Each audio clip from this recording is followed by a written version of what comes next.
Lanjut soal nomor 34. Semangat dan komitmen kebangsaan diperlukan untuk memperkuat NKRI melalui bela negara.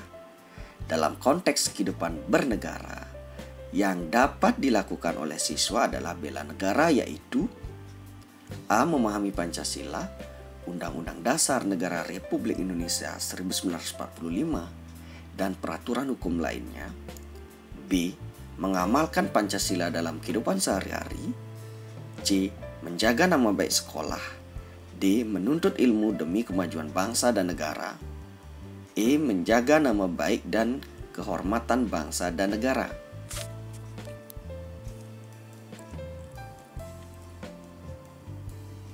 Oke, kita cek jawabannya bersama-sama. Opsi yang benar adalah opsi D. Menuntut ilmu demi kemajuan bangsa dan negara. Nah, pembahasan.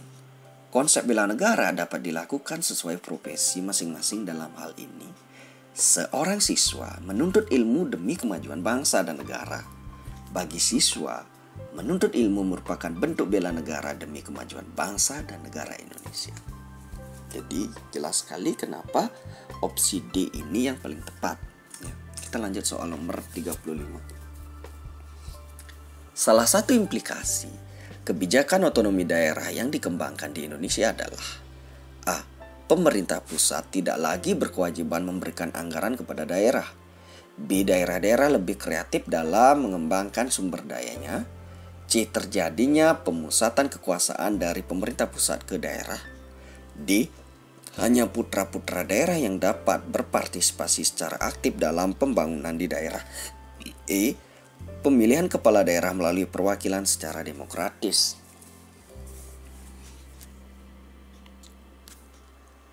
Oke, kita cek jawabannya bersama-sama. Opsi yang benar adalah opsi B. Daerah-daerah lebih kreatif dalam mengembangkan sumber dayanya. Pembahasan. Sesuai dengan pasal 18A Undang-Undang Dasar Negara Republik Indonesia tahun 1945 tentang pemerintah daerah.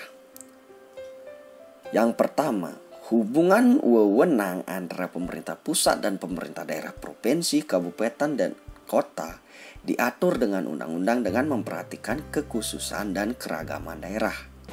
Yang kedua, hubungan keuangan, pelayanan umum, dan pemanfaatan sumber daya alam dan sumber daya lainnya antara pemerintah pusat dan pemerintah daerah diatur dan dilaksanakan secara adil dan selalu berdasarkan undang-undang. Jadi jelas di sini ya. Jadi pemerintah pusat tidak lagi berkewajiban memberikan anggaran kepada daerah, itu tidak benar. Opsi C, terjadinya pemusatan kekuasaan dari pemerintah pusat ke daerah, tidak benar sesuai dengan yang saya jelaskan tadi. Opsi D, hanya putra-putra daerah, ini juga tidak benar. E, pemilihan kepala daerah melalui perwakilan secara demokratis, tidak benar. Jadi yang paling tepat adalah daerah-daerah lebih kreatif dalam mengembangkan sumber dayanya. Jadi sudah dikasih kebebasan ya dari pusat untuk daerahnya supaya lebih kreatif. Soal nomor 36. Prinsip yang menyatakan kedudukan manusia Indonesia ditempatkan dalam kerangka kesatuan politik, sosial, budaya, ekonomi, serta pertahanan keamanan disebut dengan prinsip dari A. Ketahanan nasional. B. Wawasan Nusantara. C. Nasionalisme Indonesia. D. Kebineka Tunggal-Ikaan. E. Keadilan sosial.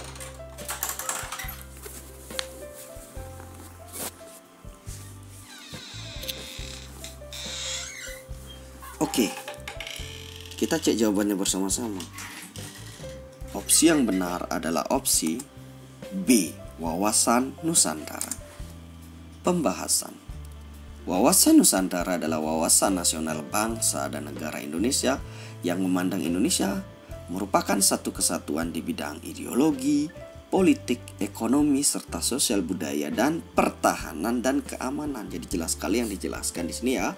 Prinsip ini menyatakan prinsip dari wawasan Nusantara. Nah, kita lanjut ke soal nomor 37.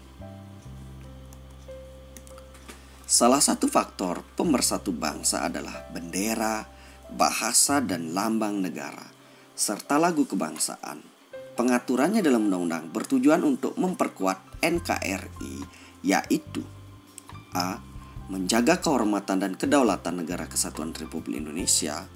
B. Menjaga kesatuan TNI dalam Negara Kesatuan Republik Indonesia. C. Menjaga wilayah perbatasan Negara Kesatuan Republik Indonesia. D. Menjaga pulau-pulau terpencil dari pengakuan negara lain. E. Memberikan identitas bagi Negara Kesatuan Republik Indonesia.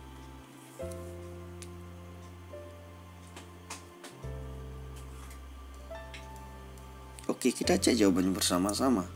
Opsi yang paling tepat adalah opsi E. Memberikan identitas bagi Negara Kesatuan Republik Indonesia.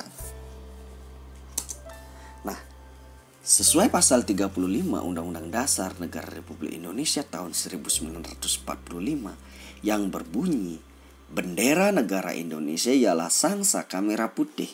Maka bendera sebagai salah satu identitas bangsa yang membedakan dengan bangsa yang lain. Jadi jelas sekali di sini ya, pengaturannya dalam undang-undang itu tujuannya adalah memberikan identitas bagi Negara Kesatuan Republik Indonesia yang membedakan dengan negara kita dengan negara yang lain. Lanjut soal nomor 38. Salah satu faktor penghambat di mana terjadi konflik antar kelompok masyarakat yang dapat membahayakan Negara Kesatuan Republik Indonesia. Salah satu sumber utama konflik tersebut tercermin dalam perilaku A. Fanatisme dalam menjalankan semua agamanya. B. Persaingan untuk memperoleh tempat tinggal. C. Pertukaran kesenian antar daerah. D. Suatu suku mendominasi suku-suku lainnya. E. Kerjasama ekonomi yang saling menguntungkan.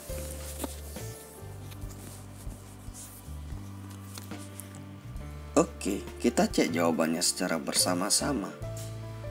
Opsi yang benar adalah opsi D. Suatu suku mendominasi suku-suku lainnya. Kita cek pembahasan. Merupakan hal yang tidak boleh terjadi karena merupakan salah satu faktor penghambat persatuan dan kesatuan bangsa. Konflik antar kelompok masyarakat merupakan salah satu yang dapat membahayakan Negara Kesatuan Republik Indonesia ketika suatu suku mendominasi suku-suku lainnya. Jadi jelas ya. Lanjut soal nomor 39.